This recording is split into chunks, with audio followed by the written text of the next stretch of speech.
They are from Dier, but these young men came to southern Turkey to escape from the powers on the ground, ISIL and the Syrian government. They hide their identities to protect activists back home who help them broadcast to the world what otherwise would not be seen. Activists from a group that calls itself Dier is being slaughtered silently provide rare images and information from the mainly ISIL-controlled province. Al Jazeera is not able to independently verify these videos. ISIL is known for its harsh rule, and activists say in Dier it is particularly brutal because it's facing resistance. Their emirs don't feel safe because people are fighting back.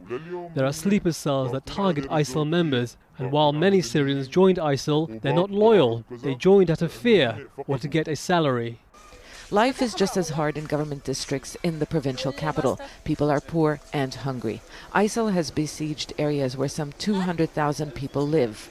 Food is scarce and expensive. The UN says there have been deaths from starvation, but activists say they are facing a double blockade because the government prevents aid agencies from bringing in supplies through the military airport. The people are faced with two realities. In regime areas, they're starving. If they manage to leave, the only way out is through ISIL territories, and there's no guarantee they won't be killed by ISIL. People need to apply for permission to leave, and activists say they need to pay money, which many don't have. Those close to the government are able to travel from a military airbase. The other way out is by foot through ISIL territory, and that is a risk because activists say the armed group has harassed and killed people, accusing them of working with the government. Much of Dier is in ISIL's hands. The province links its capital Raqqa to Iraq, allowing the armed group to move freely between its strongholds in both countries. It is also rich in oil.